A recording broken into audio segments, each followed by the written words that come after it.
Mainit na tsismis ang kumakalat ngayon sa social media dahil sa post na ito ni Catherine Bernardo. Totoo nga bang may malaking koneksyon nito kung sino ang taong sumira at umahas sa relasyon nila noon ni Daniel Padilla? Kaya malinaw-malinaw na daw sa lahat kung sino ang babaeng tinutukoy nito dahil sa umunoy hint na inilabas niya. Mag-iisang taon na nga nang kumpirmahin ng Kathniel ang kanilang opisyal na breakup. Maraming fans nga ang nalungkot sa balitang ito. Unang kinumpirma na aktres na si Catherine Bernardo na hiwalay na nga sila ng kanyang longtime boyfriend na si Daniel Padilla. Sa isang Instagram post noon, ibinahagi ni Catherine ang throwback photo nila ni Daniel kasamang screenshots ng kanyang mensahe para sa kanilang fans.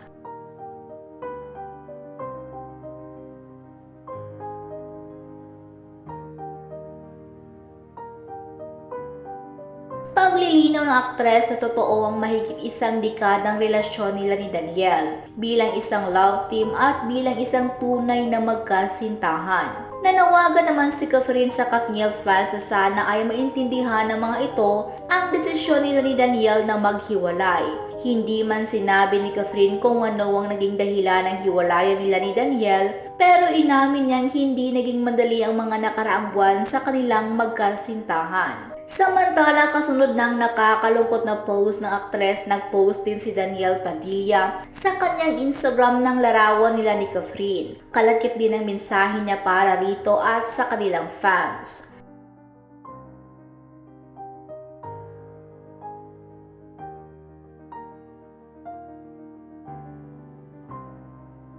Matatandaan na umugong ang isyu ng hiwalay ni Catherine at Daniel nang mabanggit ni OG Diaz sa isang vlog na palihim umunong nagkikita sina Daniel at ang aktres na si Andrea Brillantes. Wala naman naging tugon ng parehong kampo tungkol dito. At ngayon nga makalipas ang mahigit kumulang isang taon ay naglabas na ng hint ang aktres na si Catherine Bernardo kung sino ang ahas sa relasyon nila ni Daniel. Talaga nga namang pinagkakaguluhan ngayon sa social media ng mga marites ang kumakalat na larawan ni Catherine. Makikita nga itong nakapost sa isang pinto na may paskil na isang pangalan. Mababasa na nakapaskil sa pinto ang address na Harborside 58 kung saan nakasulat naman ang pangalan na Martha Blight.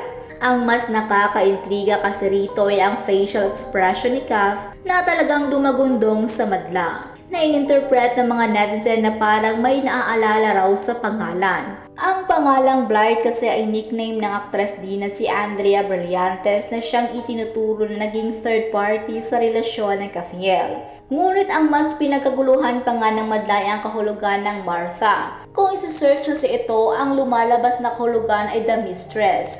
Talaga nga namang hindi nagpahuli ang mga netizens sa balitang ito na tila aliw na aliw pa.